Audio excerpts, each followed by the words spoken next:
Voltando para o segundo bloco do nosso giro de notícias, vamos iniciar abordando informações de Rio das Ostras. Uma van que faz a linha ZEM, Zona Especial de Negócios, pegou fogo na manhã da terça-feira, dia 27, por volta das 10 horas. O motorista conseguiu sair do veículo antes que o fogo tomasse conta da van. Mais detalhes na reportagem de Adriano Pereira, do portal Cidade 24 Horas. Uma van de transporte coletivo pegou fogo na Rua do Engenheiro, próxima à Zona Especial de Negócios, a ZEM. O incidente aconteceu na manhã desta terça-feira, dia 27, por volta das 10 horas. No vídeo, é possível ver o veículo em chamas. De acordo com testemunhas, o motorista da van conseguiu sair antes que as chamas tomassem conta do veículo. O corpo de bombeiros esteve no local para conter o fogo. Em nota, as secretarias de Transporte e Segurança Pública descartaram qualquer ato de vandalismo. A Sequitran ainda informou que o incêndio pode ter sido ocasionado por problemas na parte elétrica do motor. Ninguém ficou ferido.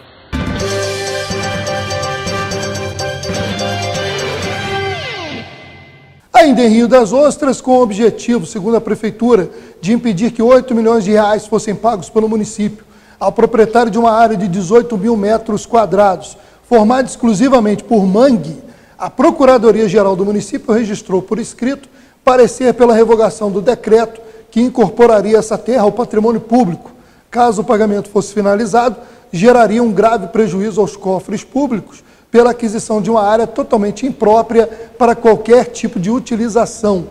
Com o decreto publicado em edição do Jornal Oficial, datada de 23 a 29 de junho de 2017, é revogada a declaração de utilidade pública, decreto de 2003. A Procuradoria busca, então, o ressarcimento de valores já adiantados pela administração anterior, ou seja, do governo Sabino, ou a compensação pela aquisição da área, onde hoje funciona a 128 DP, Delegacia de Polícia de Rio das Ostras. A decisão pela publicação do decreto foi em consideração o fato de que a área é formada na sua totalidade por manguezal, impossibilitando qualquer outra construção no local, além da já existente, que é a delegacia legal. Além disso, a terra se encontra dentro de uma área de proteção ambiental. Complicado, né? Tem mais de Rio das Ostras no noticiário policial. Mas vamos falar agora sobre a polêmica em Teresópolis da autorização aprovada pela Câmara para que a Prefeitura possa privatizar serviços de estacionamento rotativo, iluminação pública, cemitérios municipais, abastecimento de água e saneamento. Temos aí imagens de funcionários da SEDAI, Companhia Estadual de Águas e Esgotos, que hoje é a responsável pelo fornecimento da água tratada em Teresópolis. Mas a SEDAI realmente não vem fazendo o saneamento básico. O problema é já citado há muito tempo, inclusive em gestões do próprio atual prefeito, que não está em seu primeiro mandato. E o assunto sempre foi deixado para depois. No governo do então prefeito Arley, quando o mesmo foi cassado, e o vice-prefeito Márcio Catão assumiu a gestão por um período, chegou a ser iniciado um plano municipal de saneamento básico, que acabou sendo esquecido.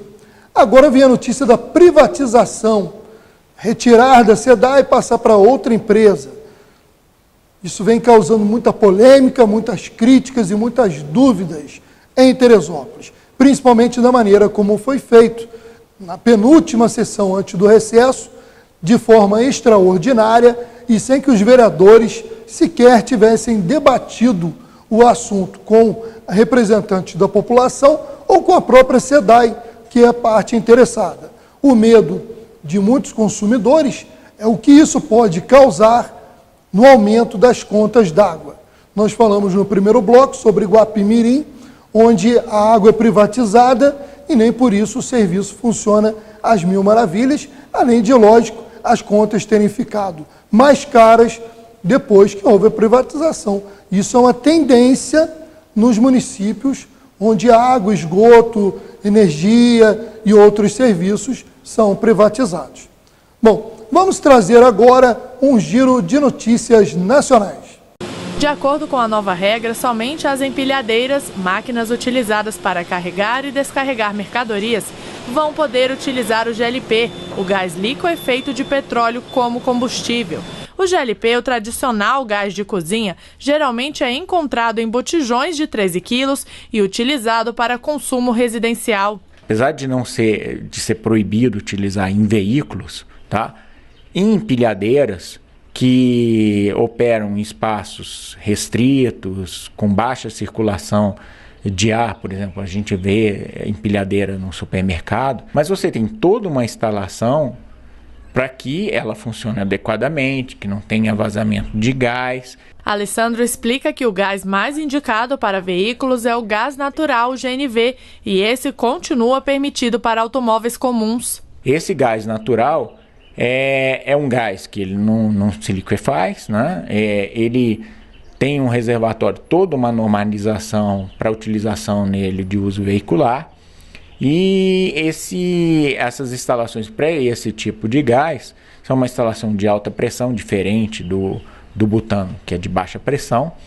E no caso de um acidente, o reservatório ele é bem diferente. É um reservatório robusto, né, com paredes de aço reforçadas, que o risco dele se romper é muito baixo. Leonardo é motorista e instalou no carro cilindro de gás natural, que permite rodar até 250 quilômetros sem novo abastecimento. Para ele, o combustível, além de seguro, é econômico. Eu consigo rodar em torno de um dia com um cilindro de 16 metros. E eu me sinto mais seguro em rodar assim. A lei já não permitia o uso do GLP como combustível, mas agora, com a resolução, a proibição está incluída também no Código de Trânsito Brasileiro e quem descumprir poderá ter o carro apreendido. Com certeza, quem está nesta situação, ele pode ser parado por um agente de fiscalização de trânsito e aquele veículo ficará retido até a situação ser corrigida, ou seja, até que ele passe a ser alimentado por álcool ou gasolina, ou aquele veículo seja substituído o sistema dele para o gás natural veicular.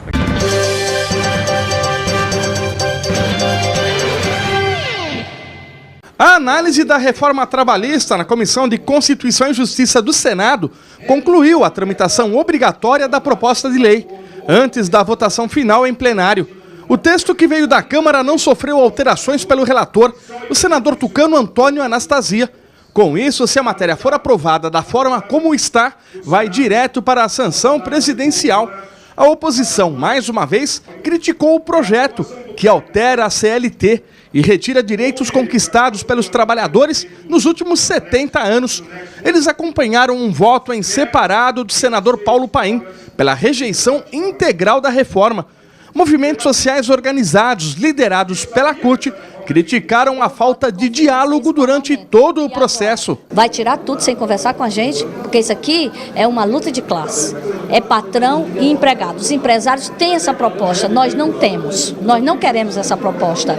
O parlamento brasileiro é um mediador desse conflito. Não pode atender só um lado. A senadora Fátima Bezerra, do PT do Rio Grande do Norte, afirmou que é possível conseguir pelo menos 42 votos entre os 81 senadores para barrar a proposta, pois o governo vem perdendo apoio após a denúncia da PGR contra Michel Temer. E vem mais 2 denúncias de organização criminosa e de obstrução de justiça. Então isso já trouxe reflexos aqui dentro.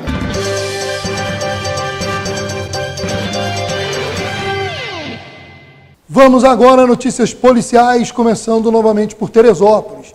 Vídeo da página Toton Online destaca fato que aconteceu no bairro Jardim Meudon, onde elemento foi detido após trocar tiros com a polícia militar em tentativa de fuga. Sai bairro do Jardim Meudon, olha só, com diversos viaturas aí pegou guarnição ainda sendo apurado do turninho do BOP, foi deparado aí com disparo.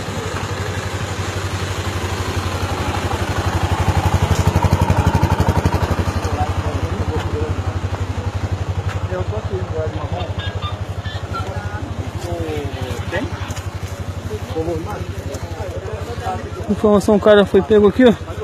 apoio de diversas viaturas. Troca de tiro aí contra a guarnição aí do Ninho do Bope. É Patamo, P2.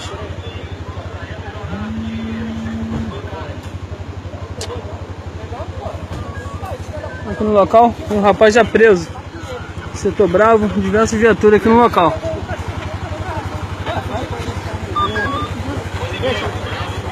É, aquele mesmo. Eu falei, senhor, a hora que ele passou, eu falei, a Patamo tá vendo, eu falei, vai que é ele. A gente foi, mas aí o carro aí do rapazinho acabou colidindo no carro parado. Não entrou, quando ele chegou aqui tinha porrada, ele desceu pelo rio. O pai desceu pelo rio aqui. Desceu pelo rio, aí ficou lá, ia fugir. Ia fugir. Agora tá.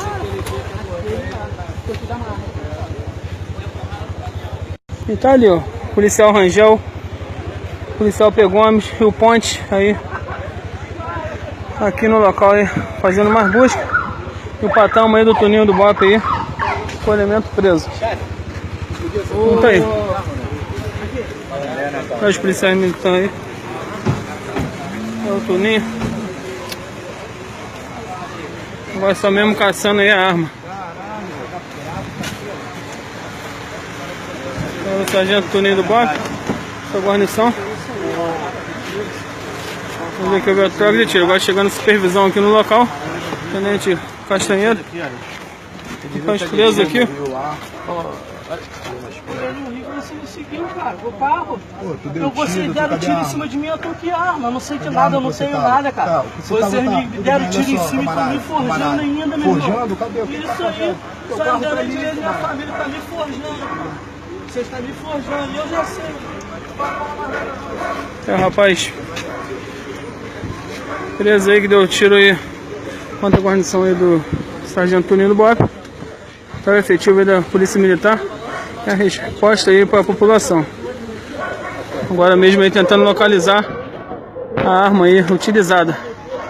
O mesmo pulou para dentro do rio. É onde que conseguiu aí ser detido. Foi dado voz de parada. O mesmo se invadiu. Onde conseguiu aí.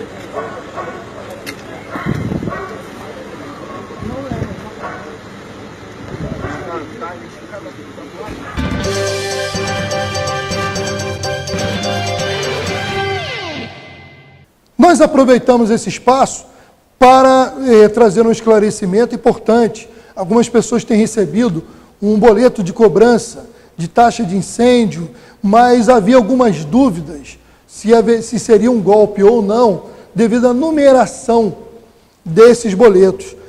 A reportagem do Magé Online esteve em contato com o Corpo de Bombeiros do Rio de Janeiro e confirmado, os boletos são mesmo relativos ao pagamento dessa taxa.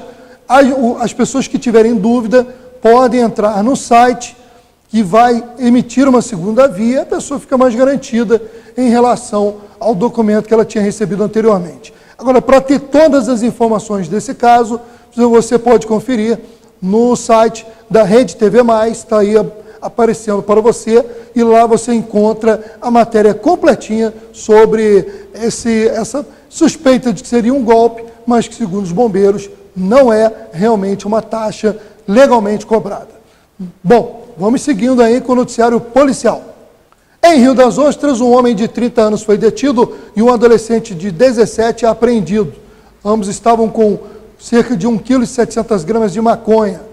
De acordo com a Polícia Militar, eles foram vistos recebendo dinheiro de um usuário que também foi levado para 128 DP como testemunha. A ação foi na rua Jandinha Moraes Pimentel, no centro, por volta das 21 horas, depois que a polícia recebeu informações sobre venda de drogas no local. Parte da droga estava no terraço de uma construção na rua, de acordo com as informações da Polícia Militar. Nós vamos chegando ao final desta edição do Giro de Notícias, agradecendo a sua audiência, agradecendo a nossa equipe técnica e convidando a continuar ligado com a gente em todas as plataformas onde o seu Giro de Notícias é exibido, pela TV ou pela internet. Um grande abraço e até a próxima.